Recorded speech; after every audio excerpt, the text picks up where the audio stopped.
আসসালামু আলাইকুম, স্বাগত জানাচ্ছি চ্যানেল আই সংবাদে। আমি রিদিতা রেজা। শুরুতে জানিয়ে দিচ্ছি ফ্রেশ আটা ময়দা সুজি সংবাদ শিরোনাম। চলতি বছরের শেষ দিকে জাতীয় নির্বাচন হতে পারে বললেন প্রধান উপদেষ্টা। জাপানের রাষ্ট্রীয় গণমাধ্যম এনএইচকে এর সাথে সাক্ষাৎকার।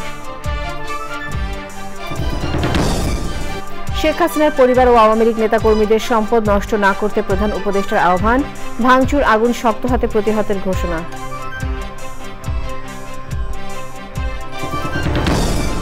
অভিনেত্রী মেহের আফরোজ শাওন ও সোহানা সাবাকে পরিবারের জিম্মায় হস্তান্তর। ডিবি কার্যালয়ে দীর্ঘক্ষণ জিজ্ঞাসাবাদ। এবং বিপিএল এর হাই স্কোরিং ফাইনালে তামিমের ঝড়ো 50। চিটাগং কিংসের 195 রানের টার্গেট টপকাতে ব্যাটিংয়ে ডিফেন্ডিং চ্যাম্পিয়ন ফরচুন বরিশাল।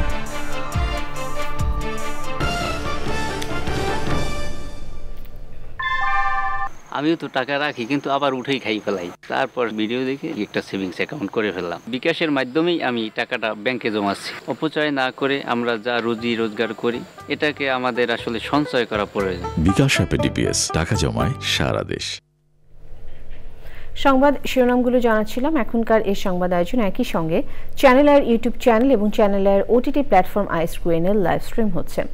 অন্তর্বর্তী সরকারের প্রধান উপদেষ্টা অধ্যাপক ডক্টর মোহাম্মদ ইউনূস বলেছেন, একটি গণতান্ত্রিক দেশের জন্য নির্বাচন অপরিহার্য। এবছরের শেষ দিকে নির্বাচন হতে পারে। জাপানের রাষ্ট্রীয় গণমাধ্যম এনএইচকে এর সাথে সাক্ষাৎকারে এই কথা বলেন প্রধান উপদেষ্টা। মুস্তাফা মল্লিকের রিপোর্ট। জাপান সরকারের সম্প্রচার মাধ্যম এনএইচকে প্রধান উপদেষ্টা অধ্যাপক ডক্টর মোহাম্মদ ইউনূস সাক্ষাৎকার দেন বুধবার। বৃহস্পতিবার সংস্থাটির ওয়েবসাইটে সাক্ষাৎকারটি প্রকাশ করা হয়। ভিডিও এবং অনলাইনে সাক্ষাৎকারটি প্রকাশ হয়েছে। এনএইচকে বলছে, শক্তিশালী বাংলাদেশ বিনির্মাণ এবং স্বনির্ভরতা নিশ্চিত করতে কাজ করছেন শান্তিতে নোবেলজয়ী ডক্টর মোহাম্মদ ইউনূস। সাক্ষাৎকারে প্রধান উপদেষ্টা বলেন, পুরোপুরি বিধ্বস্ত সমাজ, অর্থনীতি ও রাজনৈতিক ব্যবস্থা, বিচার ব্যবস্থা সবকিছুই বিধ্বস্ত। এরকম একটা সময়ে ক্ষমতায় আসে বর্তমান সরকার। তখনকার পরিস্থিতি বিবেচনায় অনেক দূর এগিয়ে যাওয়া গেছে। When we came in, I think we have come a long way because it's a completely devastated society, devastated economy, devastated political system, judicial system, everything. গণতান্ত্রিক দেশের জন্য নির্বাচন একটি অপরিহার্য পদক্ষেপ মন্তব্য করে প্রধান উপদেষ্টা নির্বাচনের সম্ভাব্য তারিখ উল্লেখ করেন। তিনি বলেন, এবছরের শেষ দিকে নির্বাচন অনুষ্ঠিত হতে পারে। অধ্যাপক ইউনূস বলেন, নির্বাচনে যারা জয়ী হয়ে আসবেন তারা কাজ করার জন্য নিরাপদ ও শক্ত ভিত্তি পাবে। When the election is held, the new government that will be elected to the election will have a very safe and sound basis to work with. বাংলাদেশকে সমর্থন জানানোর জন্য বাংলাদেশের বৃহত্তম উন্নয়ন সহযোগী জাপানের প্রতি কৃতজ্ঞতা প্রকাশ করেন অধ্যাপক ইউনূস। Mustafa Mallick, channel I, Dhaka.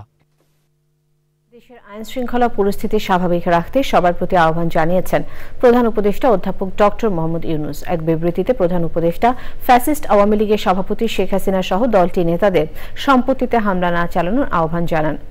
বিবৃতিতে প্রধান উপদেষ্টা বলেন, সাধারণ মানুষ দীর্ঘদিন হাসিনা সরকারের হাতে নির্যাতিত হয়ে আসছেন। এগুলো তাদের এতদিনের ক্ষোভেরই বহিঃপ্রকাশ। সরকার তাদের এই অনুভূতিকে বুঝতে পারছে। বিবৃতিতে আরও বলা হয়, অন্তর্বর্তী সরকার গভীর উদ্বেগের সঙ্গে লক্ষ্য করছে কতিপয় ব্যক্তি ও গোষ্ঠী সারা দেশে বিভিন্ন প্রতিষ্ঠান ও স্থাপনায় ভাঙচুর ও অগ্নিসংযোগের চেষ্টা করছে। সরকার এ ধরনের কর্মকাণ্ড শক্তভাবে প্রতিহত করবে। অভিনেত্রী মেহের আফরোজ শাওন এবং সোহানা সাবাকে জিজ্ঞাসাবাদের পর ছেড়ে দিয়েছে গোয়েন্দা পুলিশ। রাষ্ট্রবিরোধী ষড়যন্ত্রের অভিযোগে বৃহস্পতিবার সন্ধ্যায় শাওন এবং মধ্যরাতে সাবাকে ধানমন্ডি থেকে ডিবি কার্যালয়ে আনা হয়। ডিএমপি জানিয়েছে, বিভিন্ন বিষয়ে জিজ্ঞাসাবাদ শেষে বিকেলে তাদের দুজনকে নিজ নিজ পরিবারের জিম্মায় ছেড়ে দেওয়া হয়েছে। এবারে বিপিএল আপডেট।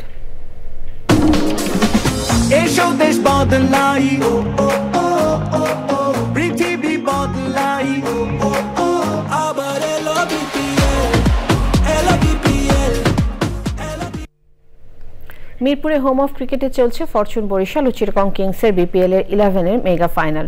চিটাগং কিংসের দাও 195 রানের টার্গেটে ব্যাট করছে ডিফেন্ডিং চ্যাম্পিয়ন ফরচুন বরিশাল।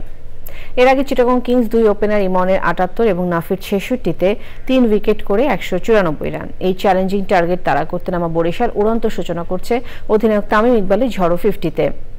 এবারের আসরে চতুর্থ হাফ সেঞ্চুরি পাওয়া তামিম 29 বলে খেলেছেন 54 রানের ইনিংস। হৃদয়ের সাথে 76 রানে ওপেনিং পার্টনারশিপ গড়েন তামিম। আপনারা দেখছিলেন ফরচুন বরিশালের সংগ্রহ 4 উইকেটে 134 রান। সময় হলো বিরতি নেবার। বিরতির পর আরো সংবাদের সাথে জানিয়ে ফিরব। গাজার পশ্চিম তীরে ইসরায়েলি হামলা চলছে। নেতানিয়াহুর নামে গ্রেফতারি পরোয়ানার কারণে আইসিসির উপর যুক্তরাষ্ট্রের নিষেধাজ্ঞা।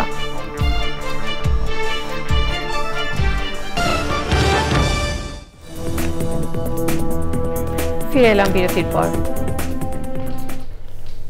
আমিন জুয়েলার্স আন্তর্জাতিক সংবাদ।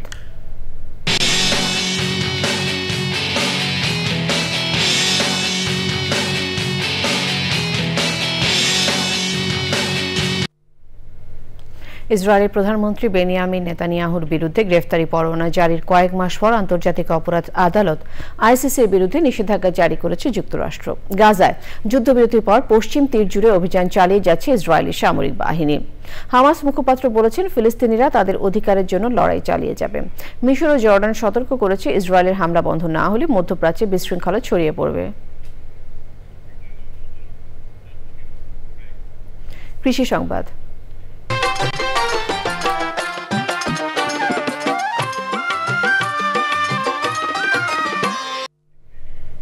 মেহেরপুর জেলায় এবার আলুর ফলন ভালো হলেও কাঙ্ক্ষিত মূল্য না পাওয়ায় লোকসানের মুখে পড়েছেন চাষিরা।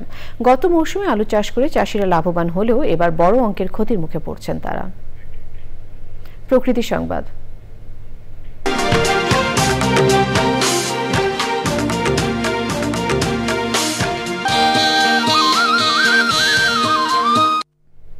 প্রশাসনের যোগসাজশে ময়মনসিংহের লোকালয় ও ফসলি জমিতে গড়ে উঠেছে অবৈধ ইটভাটা। এতে ফসল উৎপাদন ব্যাহত হওয়ার পাশাপাশি ভাটার বিষাক্ত ধোঁয়ায় নষ্ট হচ্ছে প্রকৃতি ও পরিবেশ। চরম স্বাস্থ্য ঝুঁকিতে রয়েছেন স্থানীয়রা। তবে অবৈধ ইটভাটা বন্ধে ব্যবস্থা নেওয়ার আশ্বাস দিয়েছে পরিবেশ অধিদপ্তর। এক্সিম ব্যাংক বাণিজ্য সংবাদ।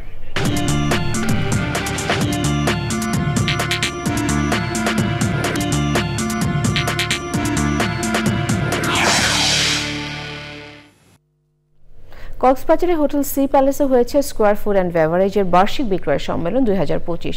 সম্মেলনে ছিলেন স্কয়ার গ্রুপের chairman Samuel S Chowdhury, square ফার্মাসিউটিক্যালসের ম্যানেজিং ডিরেক্টর তপন চৌধুরী এবং স্কয়ার ফুড অ্যান্ড বেভারেজ এর ম্যানেজিং ডিরেক্টর অঞ্জন চৌধুরী। প্রতিষ্ঠানের ঊর্ধ্বতন কর্মকর্তারা এ সময় ছিলেন।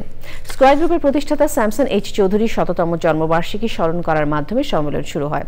সম্মেলনে স্কয়ার ফুড অ্যান্ড বেভারেজের 7টি নতুন পণ্য বাজারে আনার ঘোষণা দেওয়া হয়।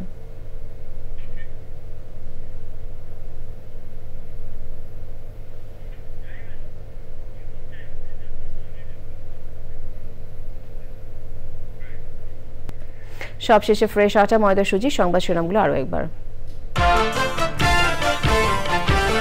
চলতি বছরের শেষ দিকে জাতীয় নির্বাচন হতে পারে বললেন প্রধান উপদেষ্টা। জাপানের রাষ্ট্রীয় গণমাধ্যম NHK এর সাথে সাক্ষাৎকার।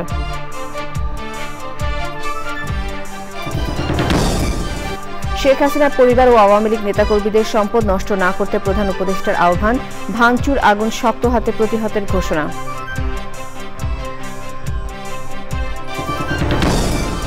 অভিনেত্রী মেহের আফরোজ শাওন ও সোহানা সাবাকে পরিবারের জিম্মায় হস্তান্তর। ডিবি কার্যালয়ে দীর্ঘক্ষণ জিজ্ঞাসাবাদ।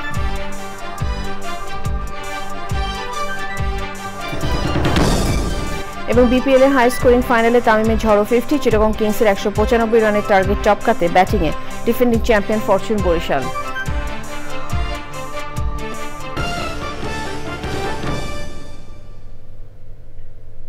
শেষ করছি চ্যানেলের সংবাদ। ধন্যবাদ।